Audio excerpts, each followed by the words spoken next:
Au début, j'avais l'impression de mettre un masque. Parce que de venir d'un monde agricole et de finir dans ce milieu, je me disais, mais c'est pas du tout moi. C'était pas moi, je dis, c'est pas possible. Qu'est-ce qui m'arrive? Ouais, ça a été une grosse remise en question et en fait, c'est eux qui m'ont mis dedans et qui m'ont fait prendre confiance en moi parce que j'ai été super bien entourée, très bonne équipe, très sympa. Et finalement, j'y suis arrivée tout naturellement. Ça s'est fait un petit peu comme ça, tous les jours un peu plus, mais très, très naturellement. C'est-à-dire, travailler dans ce milieu-là, mais tout en restant soi-même, quoi. Je travaille pour, une concession automobile, de luxe, et je suis, assistante commerciale. Vous êtes dans un showroom d'automobiles de luxe et sportive. Vous avez donc des véhicules qui sont exposés, toute la gamme, qui sont exposés avec leur prix dans différentes couleurs, dans un environnement qui est adapté, que l'on qualifie en général de corporate. En fait, c'est un mot qui signifie que ça correspond aux attentes et aux spécificités de couleurs, de décoration et de mise en ambiance du constructeur. Mais c'est vrai qu'au début, le contact avec la clientèle, c'était impressionnant. Parce que je crois que c'est ça encore le plus dur les premières fois. Quand on les a physiquement en face de soi, on a l'impression de passer un casting. C'est vraiment ça. Et la gestuelle, là, est énorme. Énorme. Et là, je me disais, mais que je ne savais plus quoi faire de mes mains, que je ne savais pas si je souriais naturellement ou crispée. Après, on est formé pour savoir quelle attitude avoir, comment me comporter avec la clientèle premium.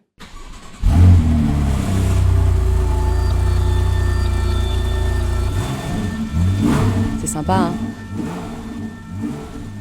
Ils savent faire en sorte, c'est une très belle marque, de nous rendre passionnés, qui fait rêver, parce qu'il n'y a que quand on est passionné et qu'on aime le produit, très jolie voiture, on sait le vendre. Donc c'est pas compliqué de s'imprégner de jolies choses.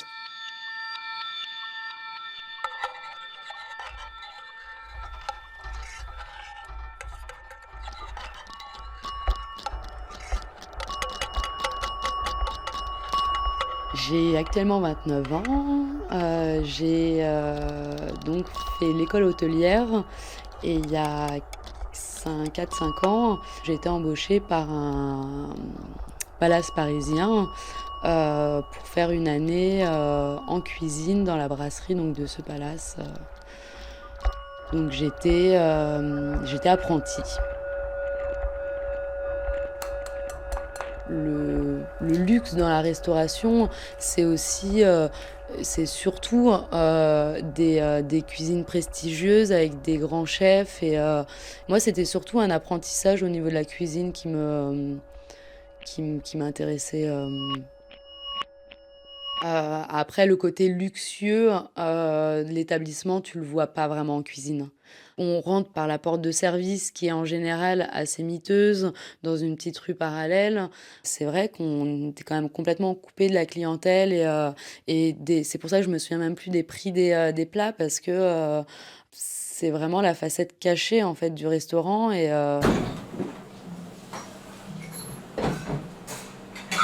j'étais un peu intimidée parce que c'est vrai que c'est un très bel établissement.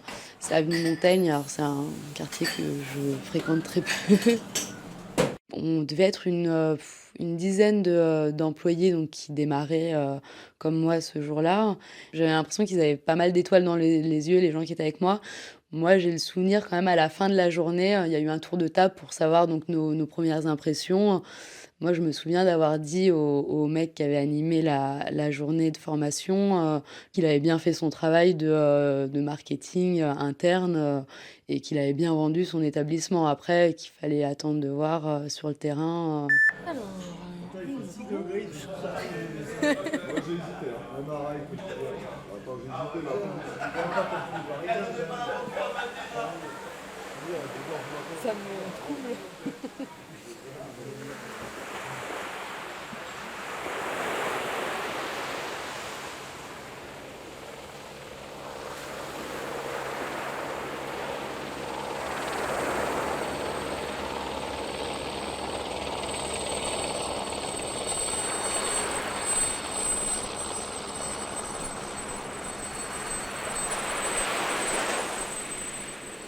Alors, je travaille à Monaco depuis bientôt 31 ans et dans un des plus beaux palaces de la principauté.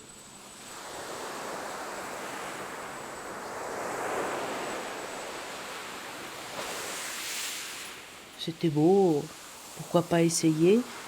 C'est pas le plus beau des métiers, femme de chambre, mais ça a permis de gagner ma vie toutes ces années. Moi, en tant que femme de chambre, la salle de bain, je m'en vais dans les toilettes. Voilà. Après, je jette un œil à la baignoire, parce que des fois, on oublie de la vider. Donc, ça prend un certain temps. Donc, je suis toujours avec ma montre. Et puis après, je vais dans la chambre et je suis avec mon collègue et et on débarrasse le lit. Et on fait seulement à deux le lit. Voilà. Et pareil pour la femme de chambre, quand on est à deux, s'il y a un client qui veut donner une paire de chaussures ou donner du linge à nettoyer, ou il a besoin qu'on l'aide à faire ses valises ou quoi, nous voilà à disposition.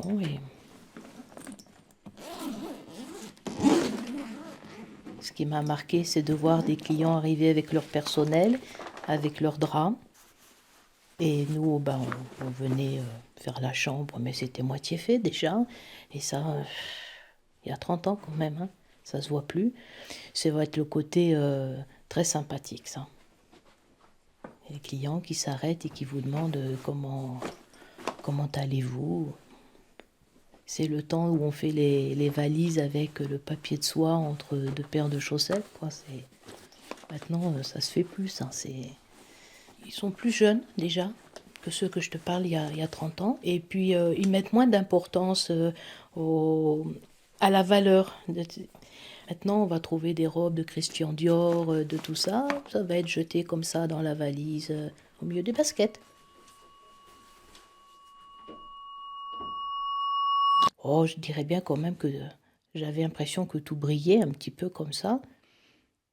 Mais tout ne brille pas quand même. Il faut mieux rester soft. Si je veux être honnête, tout ne brille pas. Ça donne une impression, mais tout ne brille pas. C'est quand même assez difficile de travailler dans un palace. Il faut quand même, en plus d'être très sérieux, ce qui est pas le plus difficile, il y a quand même des exigences, il faut quand même faire attention à ce que tu fais, quoi. C'est des petites choses, hein. On ne met pas les mains dans les poches, on ne court pas, on marche, on ne rigole pas, on sourit. On parle doucement, tout doucement comme ça.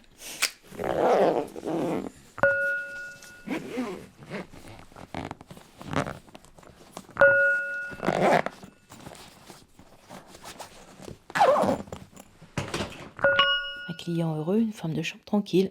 Par exemple, Pas de problème. les femmes de chambre qui vont ouvrir le lit Normalement. à droite parce qu'on sait que ce client il dort à droite du lit Reconnaître le client, l'identifier rapidement. avec les pantoufles et l'ouverture du lit sur la droite. Donc vraiment pour que ça soit personnalisé et que le client ait l'impression qu'on le reçoit lui et pas un client lambda. C'est assez flatteur, c'est normal. Les gens de la réception font en sorte de récupérer le plus d'informations possible sur les clients réguliers Tu veux de petites couvertures, pour essayer d'anticiper un peu leurs demandes t'es allergique, et faire que leur séjour en fait tu veux dans l'hôtel soit 10 cendriers ou qui a vraiment un service personnalisé. 3 boîtes de Kleenex, tout ça c'est marqué. Dans la mesure où voilà, t'es un habitué et on se fait une petite fiche ou quoi, et le soir on le descend à la gouvernante, elle se fait Ouais, je crois que ça s'appelle le Cardex, je crois qu'on appelle ça. Cardex, voilà.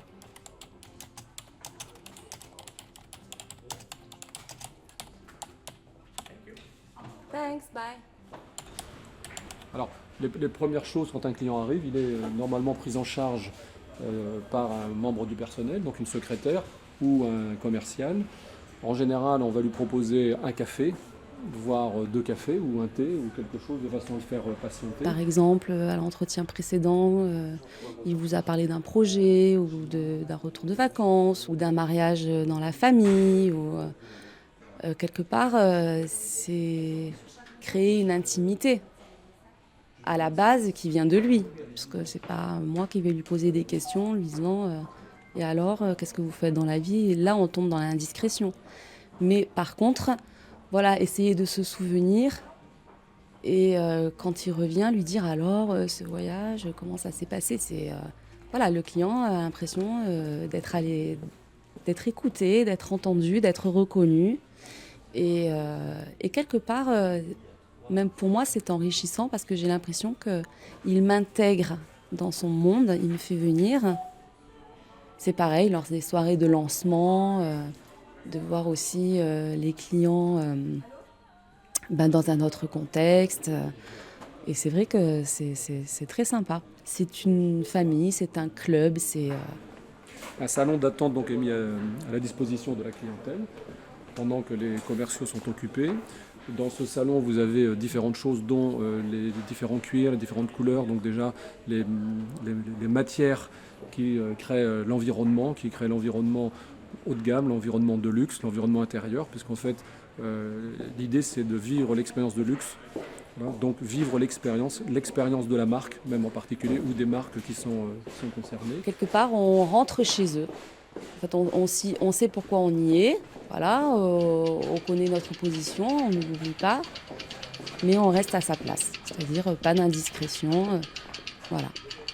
Toujours pareil pour être le plus discret possible. On s'efface s'il y a quelqu'un qui passe, naturellement on le laisse passer et tout. Qu'on soit avec les chariots, qu'on ait les bras pleins de linge ou quoi, que ça pèse une tonne, on s'efface. C'est tout des... Voilà, ça c'est des choses de palace, je pense, oui.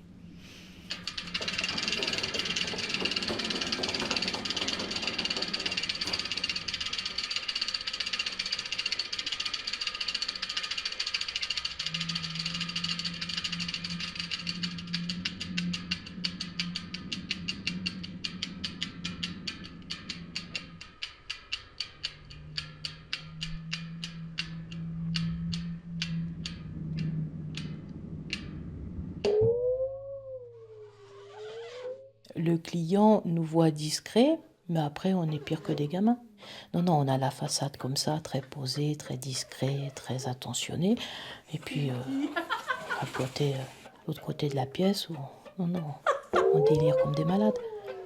Mais il faut ça, hein, parce que sinon, oh là là, la vie elle serait trop triste quand même. Oui, non, il y avait une certaine exaltation quand on sait que c'est une table de quelqu'un d'important, surtout au niveau des stars un peu américaines, où forcément il y a les bruits qui disent ah, alors là c'est la table d'un tel, c'est la table de machin, ou pour le room service pareil, c'est la chambre de telle star. Ça serait pour dire bonjour. C'est vrai que servir une salade à Jessica Alba ou quelqu'un d'autre, Je crois que c'est mieux ça. peu importe, mais c'est vrai que tu as l'impression un peu de rentrer dans la vie et dans le quotidien d'une star internationale, quoi. Question piège. Je me souviens de Berlusconi au restaurant.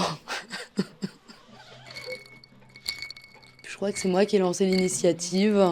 Donc il y a une entrée qui sortait donc pour la table de Berlusconi. Je ne sais pas si c'était pour Berlusconi en personne ou un de ses convives. Il raconte pas.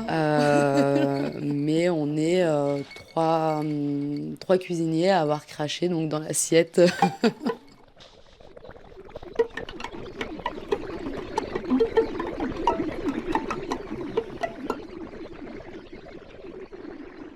J'ai presque envie de dire, à force d'être tellement discret, j'ai bien l'impression qu'ils ne nous voient même plus maintenant. D'où leur impatience aussi quand ils ont besoin de quelque chose, ils appuient sur le bouton, presque étonnés qu'on n'ouvre pas la porte tout de suite, quoi. C'est pas du tout pareil comme avant, du tout. Ça a bien changé. Et moi, si j'ai un regret, c'est d'avoir perdu les habitués, parce que c'est pas désagréable de servir quelqu'un qui est agréable, on connaît ses habitudes, on sait comment ranger ses affaires.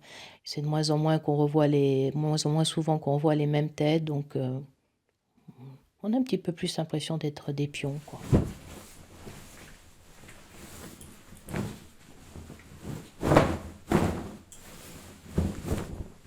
C'est un jeune client qui a pris ses habitudes parmi nous, et son exigence, c'est que la couette doit être absolument nickel, bien repassée, pas un faux pli. pour nous, c'est fou, c'est du travail pour rien. C'est aussi fou que de téléphoner quand on arrive de l'aéroport et de commander un bain à 37 degrés. Voilà. C'est là où rentre la différence entre un domestique et une femme de chambre. Une femme de chambre ne peut pas rester à côté du bain, à le maintenir à 37 degrés le temps que le client arrive, ou en voiture, ou en hélicoptère, ou comme il voudra, quoi. Sur le même client, il a pris une chambre pour ses chiens. Voilà, pour ses chiens. De jeunes chiens qu'il a préféré ne pas sortir l'été avant 22h, 22h30 pour pas qu'ils attrapent un coup de soleil. Bon, on a la chance d'avoir, on va dire, un directeur et je vous laisse imaginer les conséquences. Qui sait pour la moquette. De quoi est capable la clientèle, voilà. Donc, fait plutôt la part des choses, ça va. Quand je sens que ça m'échappe et que je peux pas gérer, je délègue. Il y a une direction pour ça. Donc à ce moment-là, c'est elle qui prend en main. Et puis oui, il y a des limites. Les limites du possible. C'est pas possible, c'est pas possible. C'est plus facile quelque part de tenir tête à une femme que d'aller tenir tête à la direction. Déjà parce que c'est un homme, ensuite parce que c'est la direction. Mais c'est vrai que quelquefois, on sent un machisme. Parce que c'est un monde assez machiste quand même. Et certains le font bien ressentir. Parce que je suis une femme, ils pensent que je suis peut-être pas capable de répondre à leurs besoins, à leurs questions. Qui rentrent, qui disent pas bonjour. Parce que parfois, ça peut être un peu technique. Bonjour. Et c'est vrai qu'à ce moment-là, je suis pas capable de répondre. Voilà, ils disent ah oui, bonjour. Je veux dire, plutôt que dire des bêtises, je préfère pas dire. Genre, je vous avais pas vu. Et parfois, ils sont étonnés que je puisse leur répondre. Et c'est vrai qu'ils se disent bah ouais, mais enfin, c'est une femme. Ouais, c'est en ce sens-là que ça peut arriver, ouais, c'est vrai. C'est vrai. Quelquefois, c'est arrivé que avec moi, vous serez très heureuse, qu'ils soient un petit peu tendancieux parce qu'ils ont le pouvoir et que vous ne manquerez de rien. Ben, voilà, que éventuellement, bon, c'est de la dragouille, quoi. Mais je pourrais vous offrir. Il est toujours très tout ce que vous voulez, très sobre, quoi. Quand ça arrive, ça, c'est jamais vulgaire, c'est toujours, ouais, c'est toujours très classe. Ouais, ça s'est arrivé, ouais. Alors, comment se sortir de là sans les froisser, en fait? C'est là le problème. Tu te dis, bon, alors, comment je vais faire? Et en fait, j'essaie de tabler sur l'humour, quoi, en disant que bon, je suis flattée, c'est super sympa, mais que comment vous me résistez? J'ai déjà quelqu'un dans ma vie. Yeah. Ici, c'est la cuisine. On travaille bien, il faut que la cuisine soit propre. Parce qu'il y a des clients qui viennent, il sera content et tout. Voilà. Aujourd'hui, le souvenir que j'ai de mon année au Plaza Athénée, c'est de plus avoir de vie sociale, de ne pas avoir vu mes amis pendant un an. On est là, tranquillement, on travaille tranquillement. J'ai énormément maigri et c'est vrai, oui, je mangeais quasiment plus parce que la pause déjeuner, donc avant le service en général, c'était 5-10 minutes tout au plus. Moi, j'avais la chance d'avoir un salaire qui se rapprochait du SMIC. Et ce qui m'avait choqué, c'est de voir que les commis, donc, qui eux, étaient salariés à temps plein, gagnaient à peine plus que le SMIC.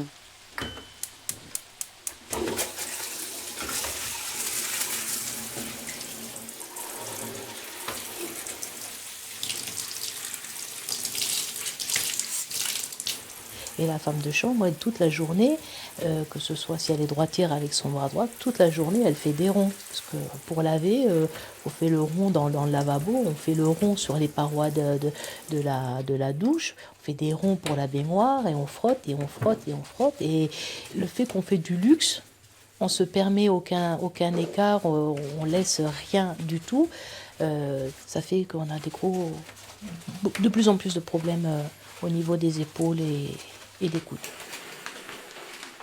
Moi, je veux bien beaucoup de fatigue, beaucoup de travail, beaucoup d'efforts envers la clientèle, même si des fois ils sont assez étranges, bizarres et tout ce qu'on peut. Tout ça, je veux bien parce que je suis payée à la masse. C'est-à-dire, plus il y a de clients à l'hôtel, plus ma paye est importante. Ça viendrait qu'à changer. Je pense qu'il y a plein de choses qui ne seraient pas tolérables. Voilà, je fais tout ce que je dois faire dans la salle de bain, mais Dieu merci, je suis bien payée pour ça et je ne laisserai pas ma place, quoi. Voilà.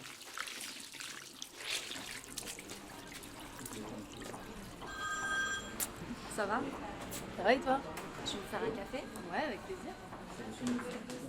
Je veux dire, à un moment donné, il suffit pas de vendre du rêve, d'avoir cette opportunité d'aller sur circuit ou voilà, s'éclater. C'est pas la réalité de notre vie, quoi.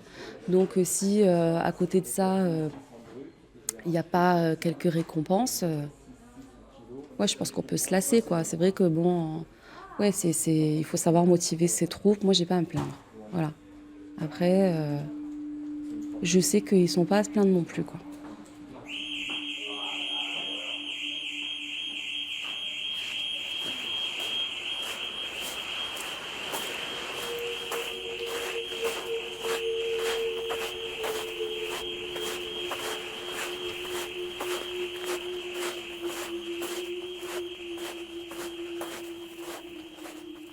Il y a des gens qui travaillent à l'usine, ben moi, je travaille dans le rêve, quoi.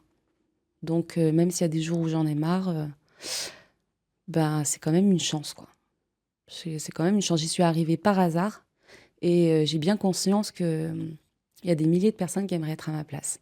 M'occuper de ranger des affaires à des clients et des fois ils viennent avec des tringues, ils en ont plein la chambre où j'arrête pas de mettre des robes et des costumes mais de grandes marques et tout, vous avez ce toucher et tout, ben c'est toujours ça, je sais ce que ça fait de toucher des robes Christian Dior et tout, la matière. Il faut prendre les avantages. Voilà, il faut pas le voir comme une frustration parce qu'à ce moment-là, je pense que c'est l'enfer, quoi. En effet. J'en ferai quoi de ma bague Cartier pour aller faire la femme de Il chambre? faut se dire, bon, ben voilà, c'est mon boulot. T'es pas contente? Il y a des gens qui sauvent des vies, bah, moi, je sers d'autres personnes, quoi. C'est pas... Si je devais envier quelque chose, c'est de ne pas voir de montre, de faire ce que je veux au moment où je veux.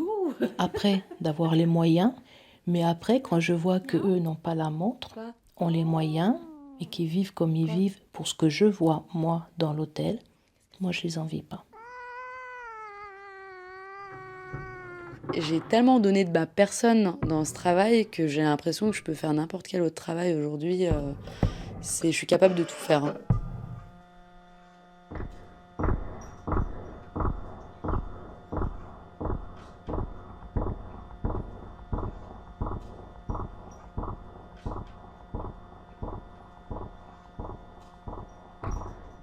On peut pas arriver à parler, avoir les mêmes idées. Quelqu'un de riche et quelqu'un qui travaille pour gagner sa vie, comme nous. Enfin, je dis pas qu'eux, ils travaillent pas, mais ça sera toujours pas le même stress que nous. On va être content quand on va arriver à changer la voiture parce que ça faisait déjà un moment qu'elle soufflait grave. Eux, ils peuvent pas comprendre ça. Pour moi, on peut pas comparer deux choses comme ça. Pour moi, c'est pas comparable. J'ai l'impression d'avoir fait l'expérience du prolétariat. Arte Radio. Chacun a sa place.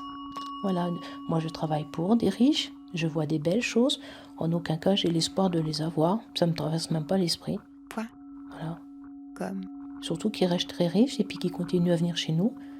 Tout ira bien.